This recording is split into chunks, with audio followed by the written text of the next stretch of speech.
Breadboards are a new way to design interfaces in the software specification process. And this is used before the actual UX needs to happen, and it can also be used as a replacement for UX.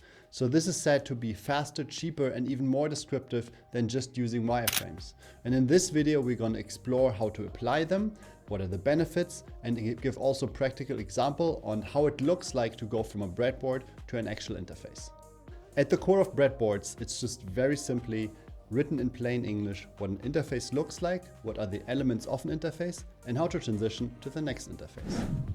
This is very relevant to me because I'm creating my own software as a service for my company, which is like a screen sharing tool like Loom, but self-hosted. And I'm documenting everything here on this channel. And in order to do that, we of course also needed an interface and an actual specification of what this software does and how it looks like. So that's why I called up a friend of mine, Fabian, and he is a UX pro with over 13 years of experience. And I just gave him all the specification that we had and let him rate it and let him fill in some gaps that we might have in our knowledge. And he looked at everything and he said, well, this looks very solid. This is a good work, but why do you actually need wireframes? You could just use breadboards. To me, breadboards was a new concept. Because previously I would just scribble down some interfaces on a piece of paper and then hand it over to the UX designer. But Fabian convinced me to give breadboards a shot. He said it's actually a much better way to specify software because you're going to have more clarity, and it's also going to be cheaper because you can just skip UX wireframes altogether. So I dug into the theory of breadboards. That's actually a term that's used since 1961 in electrical engineering. When people want to design a circuit, they don't just print out the circuit because then they cannot change it anymore. They start with a breadboard, which is a couple of boards with transistors and all the parts on top of it, and then the breadboards are connected with wires. So the circuit can be changed dynamically without much effort. A couple of software engineers then started to use breadboards in software design. And it actually has a huge advantage because they're much easier to change. So if you look at a wireframe, it is harder to change a wireframe because you have to move the buttons around and then adjust the shapes and everything. But with a breadboard, you can just change a bit of text and voila, you have a new version of your interface. The benefits of breadboards come from the level of abstraction we are working in. We are working on a very coarse-grained level, meaning we use a fat marker in order to sketch the interface in a very rough way. The counterexample is a mockup, which is very detailed, very polished, and very hard to change. So breadboards are easy to change and thus also much cheaper to make. And the second benefit is that we focus on data. Wireframes often have the problem that they only get designed once, but once some error states happen or once the input data changes, once something is not standard, usually the UX designer does not make another wireframe for that. They just implicitly think that the developer will know what they should do. On the other hand, breadboards focus on data. That means it's very clear what the input data is, what the output data is, and what error states we have. And if there are more error states, if there are in generally more states of a certain interface part, it's very cheap to just duplicate the breadboard and specify exactly how it looks like. So this is actually a benefit. We focus on data, we think a bit more about data flows, and the developers love that. And the third benefit is that development process, it's actually easier to go from a breadboard to a prototype in code because the developer knows what data goes in and out and they don't have to deal with some special needs of the UX wireframe because a UX wireframe will always get compared to the software later on. With a breadboard, it just needs to be clear of what data is in there and then the developer can make a prototype and all this can be changed easily. So developers have an easy time because they can apply their own design system, their own template system. And that's why they don't need to argue with the designer. So in the future, we will try to use breadboards more because we know we can change the software faster. We can skip the UX designer altogether. This channel is all about going practical with IT project management. And of course, after designing the breadboards of my application, I had a call with a developer in order to make sure that he actually approves of that. And yes, he does. In order to give complete specification to the developer, I designed the complete project brief here, which you can see in one of the next videos as well. And also we have a template on my website, which is tecarlos.com/downloads. So here you can download also the complete project brief. And just to give an overview, this is not part of this video right now, but I wanted to tell you that we actually use breadboards for the specification, for the functional specification here in our MVP. And it has been very beneficial, and the developer approved of it. He said this is a good way in order to specify the software, and he knew exactly what he should be doing. Now you might ask, okay, cool, Till, let's just use breadboards, but how do we actually use them? So for this video, I had an idea. I thought I could design some breadboards, and then I pull in the designer who was working with me on the software anyway, and I asked him to make a couple of examples so you know how a breadboard that you would specify yourself looks like when it's actually implemented. And yes, usually it's implemented in software, but in this case, a wireframe will do. So I hope this is going to be clear. Let's go through a couple of examples to know exactly how to apply breadboards.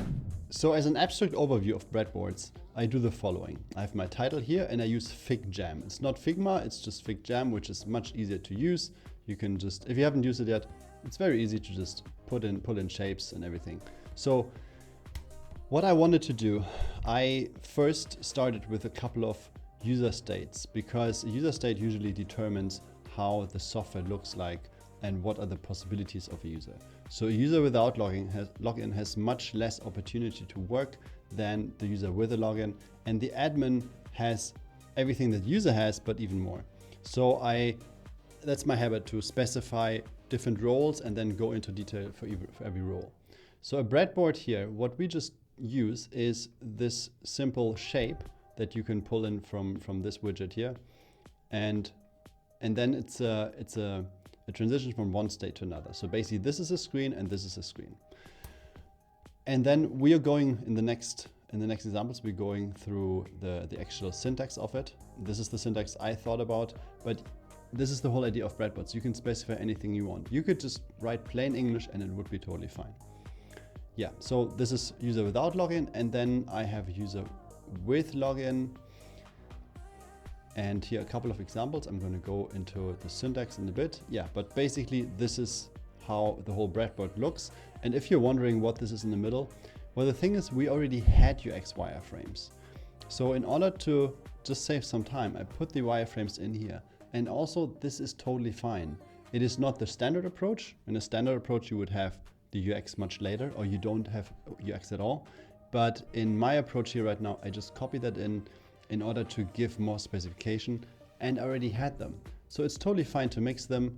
Nobody has a problem with that, and the developer might even like it. Okay, so this is in principle, this is the idea how we use breadboards. And now let's go into the syntax of that and how the examples look like. Okay, let's start with forms. Forms is very simple. We need to specify what is the input data, and then we have error messages on maybe some other output data. So a normal form could look like this. We use the square brackets in order to say this is a text field, and the normal text is just a normal caption on the interface. And the designer did this. Hi everyone, so this is Kevin, and I'm here to explain a little bit about the wireframes that I've built based on the breadboards that Till Carlos has provided me. So the first one is fairly simple. It's just gonna be fields for changing password. They have 3 fields here: old, new, repeat, and a button for submitting. So this is what I came up with. Pretty simple. 3 similar fields for old password, new password, and confirming the new password, and then a submit button over there. The second one is for requesting a code. So basically what I took from the code strip is that I created a field for inputting numbers, 6 digits, and then I also made a little link here for resending the code in the events that the user didn't receive the email for the code. The third one is going to be, this one also very simple. It's just going to be a links for new video and profile. This is how it would look like in the UI.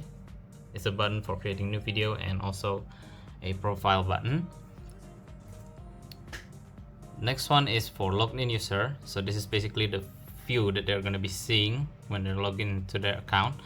So it's going to be just a strings or arrays of videos, and then the titles, and also they have these links, new video and profile. So this is how I structured them as grid of cards. Basically it's pretty simple. They have this little timestamp on the bottom right corner of each thumbnail and the title of the video. Next is the big player. It's basically like a YouTube-like player. So Carlos already explained it a little bit here. And it also has this metadata, which contains like the order name, size, length, etc., etc. This is how it would look like. Basically a big player, and then below it, it has these details. Next one is for navigation. So this is the breadboards that I was provided with, and this is what I came up with. So basically the same thing as the previous one, and then this one is the dashboard, which has the stats of total videos uploaded this week and also the storage used, and it also has this little sidebar over here. And in-place editing is for editing data without having to navigating to a new panel. So in this case, it's the title of video. When clicked, it should open two options, reset and save, and also a cursor obviously would appear for the user to be able to type or edit their video name. So basically it's gonna look like this. The edit button's over there, and when they click it, it's gonna open an option for saving or resetting the changes that they've made. And then models is for basically confirming the user's decision. In this case, this is for deleting the video, so we don't want to let users delete the video accidentally. Of course, we want to confirm with them before proceeding, so I created this little pop-up model for deleting video. Are you sure to delete this video? They have these buttons for cancel and delete. And side processes. This one is also in models, but this one is for resetting password in case it is not possible. So I created similar style model with the previous one. It has the confirmation button, cancel, and ask admin, and then also the one below is for the admin. It has again two CTAs for revealing the passwords and also copying it to their clipboards. Thank you. As you see, the UX designer did it exactly like specified in the breadboard, and this is also exactly how a developer would do it. It might look a bit different, but the developer would come up with some finalized HTML and CSS or a mobile app if you're building a mobile app. Another example, I wanted to describe how a field would look like for an OTP, like a one-time password kind of widget. And so I just used the spaces inside the text field in order to describe that. And the designer knew exactly what I wanted. And that's the same with the developer. They would also know exactly what I would want to see here. And again, breadboards are pros. You can write whatever you want. I follow this specification here, which I'm basically inventing it on this video because it's fine. Like this is how it's clear to the developer, and with angle brackets and text and underlines, it's for me a simple way to describe an interface fast, and that's all that matters here. Let's talk about links. Links are just a way to go from one page of the application to another one, or they can also trigger actions technically. I just use underlines. Underlined text means it's a link, and this is how it looks like. In this case, the UX designer made a wireframe with buttons. That's also totally fine. We have to see what is an actually button like. The UX designer, if I would now interview Katharina Schluck again, a UX pro I interviewed in a previous video, she would probably criticize that the button is not really a data change action, so it might be better as a link. But that's fine. This is what the UX designer did here. And if a developer does that, that's also cool. You can correct that by just specifying it better in the breadboard and saying this should be a text link and not a button. So we have a couple of possibilities here in order to specify it as we want. But what if we need to describe something a bit more complicated? I still want to stick to normal English text. I didn't want to now start with angle brackets or square brackets and make a grid here because that's too much effort. So I thought we use curly brackets in order to describe metadata, meaning we describe here information that's not visible that the UX designer or the developer would then use in order to design the interface as I describe it in plain English. And this is how it looks like. You see here the UX designer did it exactly as I wanted. He made a grid with the title below. Very simple, because we just use plain English and common sense. And I saved a lot of time designing that in English and not needing to sketch things down myself. Another thing that was beneficial for me was actually to use the square brackets in order to describe UI elements that are not obvious. So for example, this one, I wanted to show that we want to have a big player. And of course, this could mean anything, But for the UX designer, it was very clear what they needed to do. This is how it came from the UX designer, and it's exactly as I wanted it. It's a big player. It's what it says. So using English, it's fine. But using these angle brackets actually show that this is a special widget. So that helps me now in order to specify it for the next iterations of this breadboard. And navigation, very simple. It's just arrows going from one breadboard to another. And yeah, you can move them to really say, okay, it's this link and it goes to the next one. But even if you don't place the arrow on the exact point where the click should happen, the designer and also the developer should basically know what they should do. And a special widget we wanted to put in our software is in-place editing. And I again just described with curly brackets. It's very clear to me what the designer should do. And yeah, he figured that out quite fast. The result of the in-place editing, which I described in English, is this. And it's exactly as I wanted it to be. There's a reset button and the save button. Perfect execution. Another thing I needed was a modal, because I thought it would just make sense to have a delete button which pops up in a modal and not goes to another page. The UX designer described this modal like that, and to me this is exactly how I wanted it. I'm happy with that. Another benefit of using breadboards is that we can specify side processes very easy. We just use curly brackets again and use it on the arrow and say, this is the transition that doesn't work in the software, but it works, let's say, through another channel, like a chat or a phone call. And this side process here is the reset process for the admin. So the admin gets asked if they can reset a password, and then they do that for the user. And this is how it looks like in wireframes. And that's what the UX designer did with that. And it's totally cool. But you guess already, we already had a modal specified. We already had the information on the modal in the breadboard. So we wouldn't actually need the UX wireframes here. So by using breadboards, we would be quite a bit cheaper by just not needing the UX designer on this place here. So we would save money in the UX and just go to the development directly. How well does it actually work? Well, we specified it, everything for the developer. The developer has the project brief and they already started working. We will see it in the next days if he has any questions. So far from the initial meeting, all questions were resolved. It's very clear what they have to do. So for me, I'm very happy with breadboards and I'm going to use it for every MVP now in the future because it's just so much cheaper. And if it saves me money and it makes me more agile, that's a clear benefit. Breadboards is the winner here. Now it's a perfect time to hit the like and subscribe to my channel because we're going to have that software built out soon. And then we're going to compare how does the breadboard actually result in a software and how well does that work in the real world example. So I invite you to this journey, and also I would like to ask you, have you used breadboarding before and how well did it work for you?